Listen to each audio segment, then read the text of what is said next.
Nós estamos aqui para apresentar um trabalho sobre as lendas das Moras Encantadas, nomeadamente o trabalho de Informática 3. Os encantamentos fizeram parte do imaginário popular algarvio durante sucessivas gerações. Surgem quase sempre associadas aos mouros e constituem uma herança remota do período em que a região algarvia integrou a civilização árabe. Nos finais do século XIX, Francisco Xavier de Oliveira recolheu e juntou histórias relatadas por idosos e publicou-as, este senhor. Por sua vez, o pintor Carlos Porfírio idealizou algumas dessas lendas e pinturas. Daí resultaram alguns quadros que são testemunho artístico e cultural do passado da nossa região.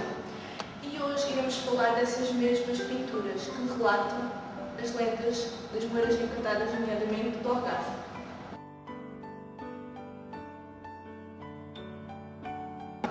Há muito tempo no reino dos Algarves, antes mesmo dos portugueses chegarem, havia um poderoso senhor árabe que conheceu uma rapariga, uma escrava, que se chamava Gilda, e por quem ele se apaixonou. Entretanto, este árabe, este senhor poderoso, quis casar com a rapariga e acabaram por casar. Fizeram um casamento muito bonito, e esta rapariga, que chamava-se Gilda, era uma escrava, vinda de um país nórdico, onde levava constantemente. O casamento, como eu já referi, aconteceu com tudo o de bom que ela havia, mas havia um problema. A rapariga Gilda estava sempre doente e sempre triste. Até que um dia o rei árabe resolveu que tinha que se resolver este problema e tentou de todas as formas que alguém pudesse solucionar, oferecia portanto fortunas para ver se alguém conseguia solucionar este problema. Portanto, um dia apareceu um velho sábio que quis falar com o rei acerca desta situação e disse que tinha a solução para este problema. E qual era a solução para o problema? Era plantar no Algarve inteiro amendoeiras, e quando fosse o tempo das amendoeiras em flor, aparecesse neve, que foi o que aconteceu. O rei mandou plantar no Algarve inteiro amendoeiras, e quando as amendoeiras floriam, o tempo parecia neve. E o que é que acontecia? Isto fez com que a Gilda ficasse melhor, porque isto tudo fazia lembrar o país de onde ela vinha. Foi assim mais uma das lendas do Algarve. São várias lendas interessantes que nós temos aqui. Vou contar-vos a lenda da Floribes, a Mora de Olhão. Reza a lenda que no sítio do moinho do Sobrado, nas proximidades de Olhão, havia uma casa. E nessa casa havia uma janela em que aparecia uma mulher vestida de branco todas as noites. Ninguém se atrevia por ali passar de noite. Mas uma certa noite, um indivíduo embriagado quis averiguar este caso extraordinário e perguntou à mulher quem era ela. Sou a ditosa Floribes, respondeu a mulher, sou a Moura Encantada. O meu pai foi forçado a sair e o meu namorado fugiu. E fiquei aqui sozinha. E não há nenhuma forma de te desencantar? Perguntou o indivíduo à mulher. É necessário que um homem me dê um abraço à beira do mar e que me fira o braço e no coração. Há também mais uma dificuldade. Terá que me acompanhar até a África por toda a vida. Por isso, ainda hoje estou encantada. O sujeito ouviu atentamente e viu que não estava à altura da sua boa vontade e disse-lhe que lá voltaria em breve. E aí nunca mais lá voltou, e a Moura até hoje continua no seu encantamento. Esta lenda é a lenda do Palácio de Ouro, o encantamento de Estoi. Esta lenda foi situada em São Brás de Alportel. Neste local residia um aluno greve chamado José Coimbra. Quando se dirigia a Faro, no sítio de Milrão, apareceu a formosa Moura. A Moura bateu 3 vezes com o pé no chão e abriu-se uma porta. Chegaram a uma sala de paredes e colunas de ouro maciço. O Albuquerque ficou pasmado com tanta riqueza, mas logo ficou assustado, porque quando viu acorrentado um leão e uma serpente, a Moura prometeu dar bastante ouro se ele concordasse em ser limitado 3 vezes pelo leão e ser abraçado 3 vezes pela serpente. A Moura prometeu dar bastante ouro por isso. O Albuquerque disse que voltaria ao lugar e que daria uma resposta. A Moura deu-lhe 2 barras de ouro. O homem não contou a ninguém o que se passou. Passado anos, José Coimbra ficou pobre, então lembrou-se de vender as barras de ouro que antes a Moura lhe deu. À medida que o Albuquerque pensou que teria de vender as barras de ouro, foi ficar cego, mais tarde completamente cego. Certo dia, a caminho para voltar para casa, passou pelo Milrão, parou junto ao Milrão e encontrou novamente a Moura. A Moura disse-lhe para voltar para casa, que no dia seguinte ele voltaria a ver. E assim foi. Conta-se que este homem nunca mais passou por lá, pelo Milrão.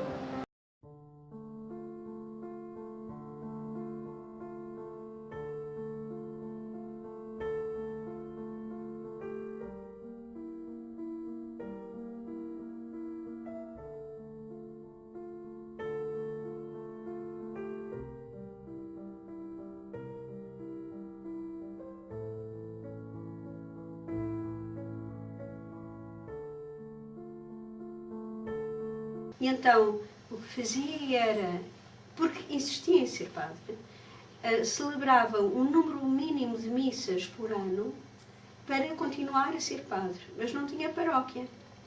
E era um raguil, tornou-se muito estimado e não foi o gosto pelas terras fê-los e pela arqueologia e isso tudo, fê-lo depois interessar-se por aquilo que as pessoas contavam e tem para já encontros, tem a maior coleção regional jamais feita sobre contos portugueses, que são os contos do Algarve.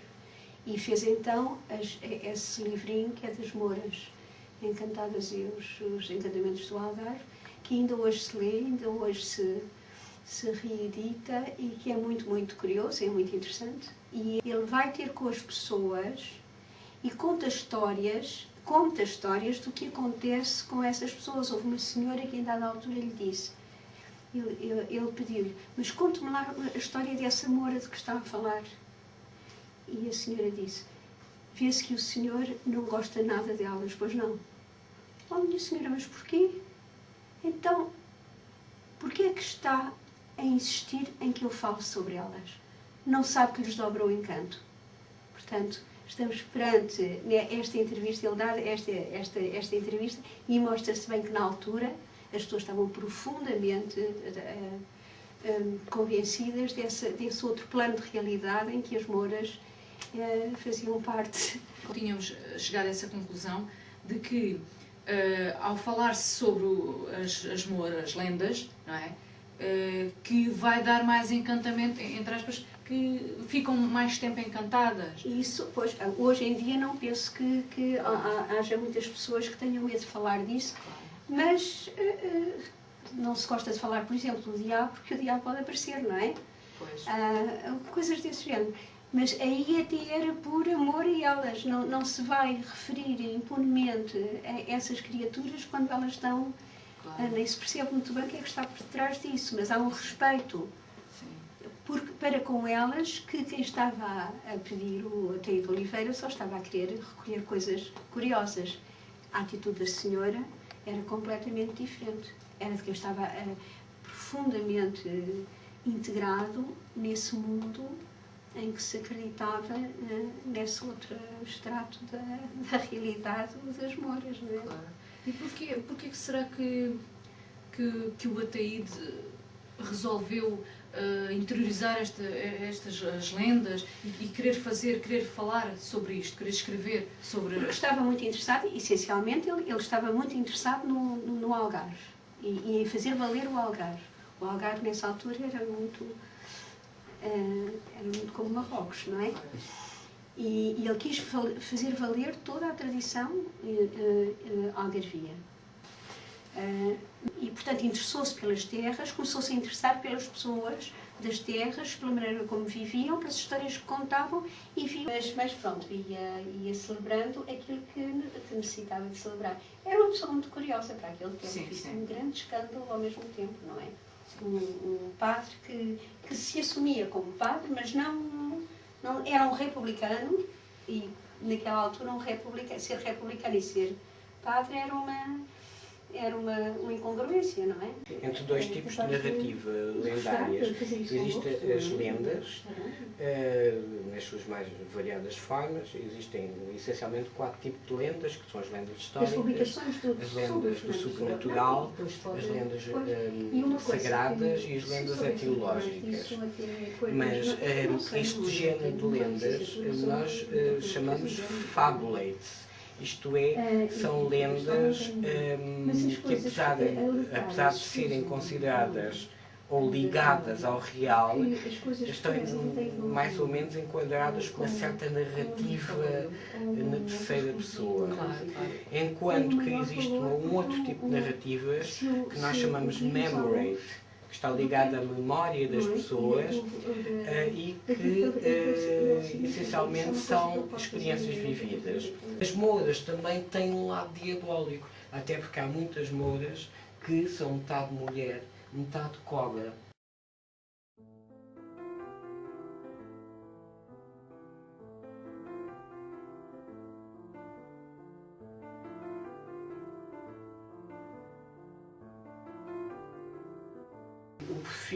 O Carlos Porfírio, que foi o autor dos quadros que representam as Mouras Encantadas, que estão no Museu de Faro, são recriações de autor baseadas na leitura dos textos do Otílio de Oliveira. E são quadros que retratam uma parte apenas dessas, um episódio, digamos assim, um fotograma de todo um filme, se me é possível fazer esta comparação, que são as narrativas do Otílio de Oliveira. Ele escolhe um personagem, uma moura, no meio de uma paisagem, enfim, quase árabe, de Olhão, por exemplo, um palácio subterrâneo dourado, a evocar determinadas narrativas do Otílio de Oliveira, mas isso são recriações já de meados do século XX, e também as lendas de mouras muitas vezes estão ligadas a lendas de tesouros. Há sempre essa, digamos que, esse rebuçado que as mouras utilizam para atrair a atenção dos humanos.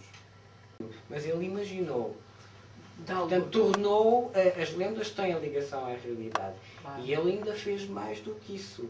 Ele retratou a realidade ligada às lendas.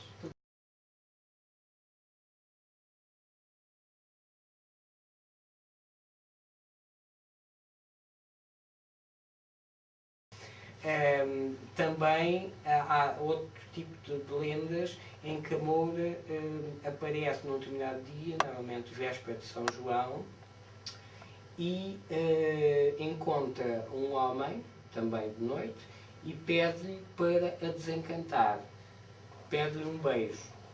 E isso pode-se considerar também como uma forma de conjunção entre um homem e uma mulher, portanto a moura como noiva. Claro, claro. É claro que estas histórias normalmente acabam mal. O homem nunca consegue preencher os requisitos da moura e redobra mais uma vez o encantamento, e a moura desaparece e fica naquele lugar.